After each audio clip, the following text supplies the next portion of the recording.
Hi, I'm Chef Keith Snow. Welcome to my kitchen. Today I'm making a video for one of our members named Melissa. It's a flank steak taco recipe, and it's served with a super seasonal sort of relish. It's made from roasted corn, poblano peppers, and tomatoes. Very delicious combination of flavors.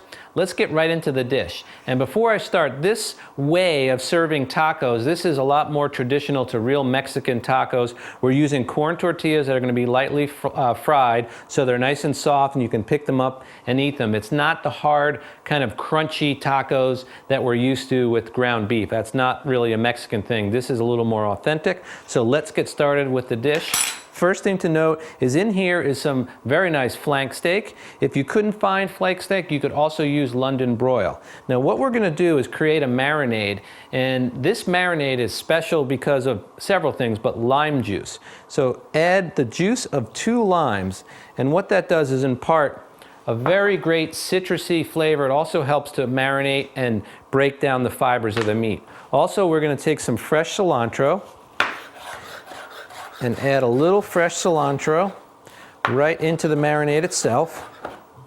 And we don't have to really worry too much about the size. We'll put that in there. We're also going to add a little bit of garlic pepper. If you don't have garlic pepper, you could just use garlic powder and black pepper.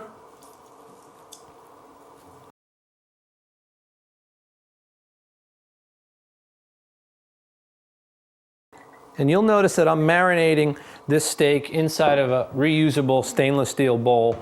I must admit, a while back I would always marinate in the zip bag. It's a very convenient method, but each time you do it, you're throwing out a bag. So my effort to help with the environment is to use reusable containers from now on when I marinate. So we'll flip this over and add just a little more seasoning on the back side. And now we're going to take some plastic wrap, cover it up, and we need to set it aside. The longer you can leave this, the better. I wouldn't do it overnight, but maybe an hour, 2 hours would make a huge difference in flavor, and it'll give the lime juice a chance to penetrate the fibers of the meat.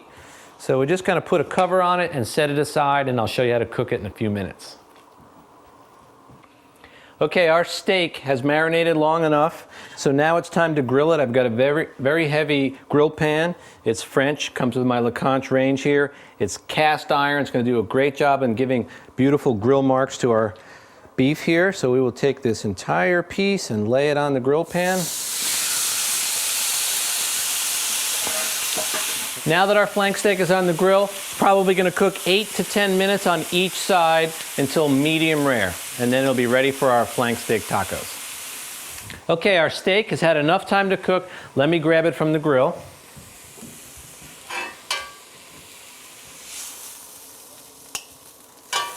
So what I'm going to do is take the steak and let it rest. Just set it aside, and the reason I want it to rest is because right now all the juices inside are very hot. If I start to cut the meat now, they'll all run out. So you let the meat rest for 15 or 20 minutes and it will retain and redistribute the juices.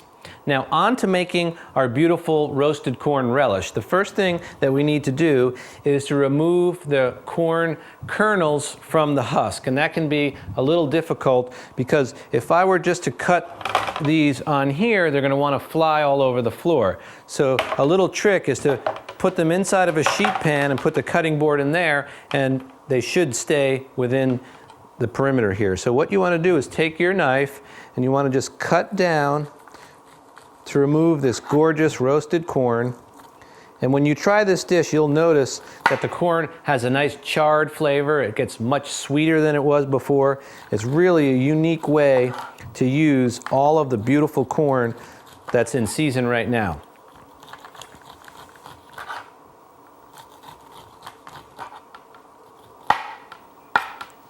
So now we'll do it to the next one.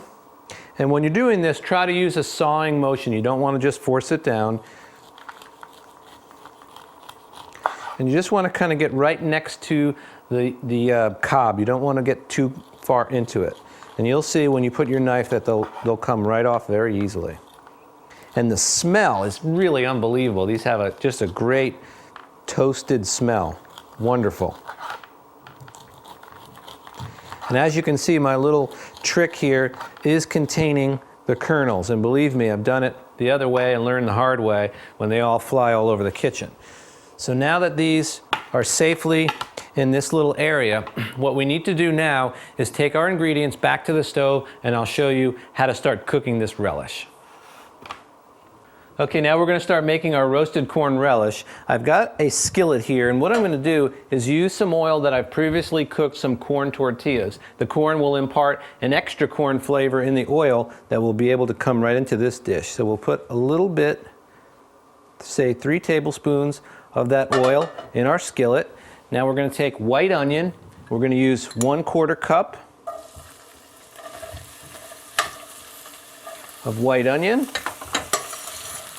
Get this sauteing a bit, make sure we have a pretty good heat going, which we do. And now we are going to take fresh zucchini, and this again is a harvest eating lifestyle in action here. We have loads of fresh zucchini on hand, so this is a great way to use it up. We've diced it. We're going to add it right in here. 1/2 cup. Get that moving around. And we have 2 cloves of garlic here that have been minced. We'll add those right in. Also, some jalapeno peppers that came right out of my garden. They're coming in pretty well right now, so we'll add 1 tablespoon with the seeds to give it a little heat. And at this point, we want to add a little kosher salt, some black pepper, and this is coming along nicely now. Remember, the corn is already cooked, so we don't want to add that right now. We want to give these vegetables a head start. The zucchini will take a few minutes. And what we're going to do now is add tomato. Again, fresh tomatoes are coming out of my garden, and they're all over the market, so this is a fabulous thing to use. This is 1 cup, and these have a lot of juice. As you can see, it steams right up. We won't use all of it. And that liquid in there is very important because the steam created is going to help to cook and soften the zucchini a bit.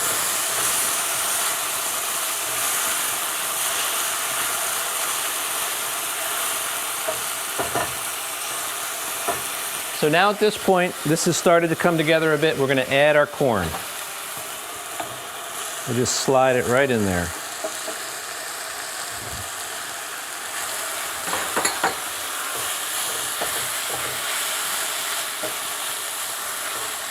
And since we added all that ingredients to it, we're going to need to re-season it. Another pinch of kosher salt.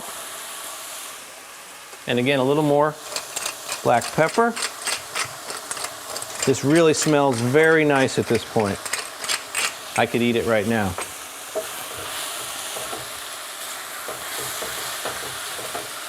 And this is over a medium-high heat. We're going to let it cook in total about 8 to 10 minutes. You don't want the pan to get too dry. Okay, now we've got to peel our poblano peppers. And like I mentioned, they were roasted, then placed in here and covered with the plastic wrap. And what you do is you take them out, and you want to take the back of your knife and just kind of pull like that, and you can see that the skins will come off, because the skins, while you can eat them, they're not the greatest thing to eat. So you can just peel them and they come right off. And you can do this with other peppers such as bell peppers and other longer, skinnier type of chili peppers. So once you get the majority of the skin, and again, don't worry if you don't get it all.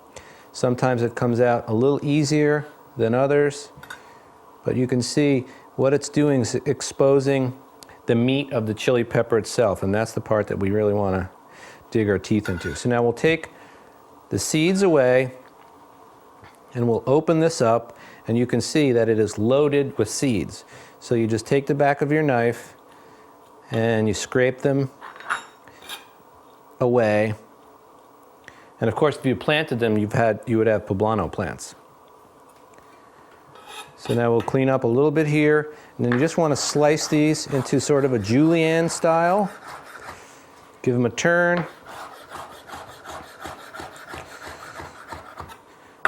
And then we're going to add these right to our roasted corn and poblano relish, which is done cooking, and right here. And then you'll mix that up. Let me work on the other one right now.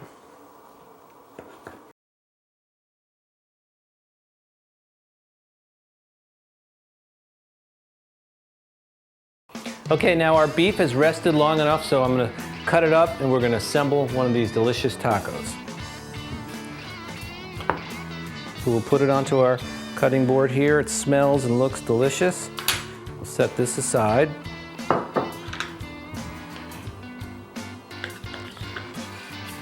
And now I want to cut this meat against the grain.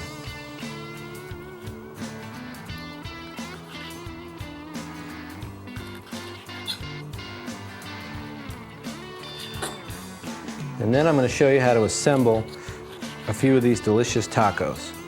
Now this beef here that I sliced, I'm going to give it a few quick cuts because you don't want long pieces in here.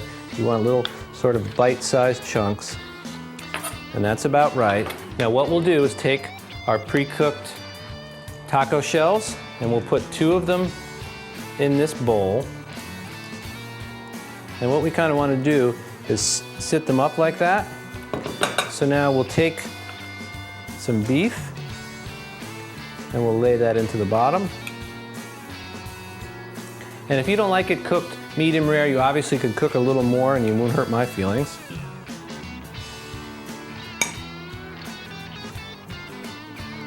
So you layer a little of that into the bottom, and now the secret weapon here is our beautiful relish that we made, and we'll spoon some of that right on top of the beef. This is the harvest eating aspect of the taco dish. And those look beautiful, but we're not done. The last touch that we'll do is we'll take some creme fraiche, and there is a video on the website, on how to make creme fraiche. Very typical in the Mexican kitchen are these thin sour creams. So we'll take just a little bit of this, and this will go right over the top. And that adds a very classic Mexican flavor. And will also cool down the heat from those peppers. Okay, the last thing, a teeny bit of cilantro. And there you have some beautiful flank steak tacos. Melissa, I hope you like them. Give them a try. And thanks a lot for joining me. To see more tips, techniques, and videos, visit harvesteating.com. 4 seasons, 1 lifestyle.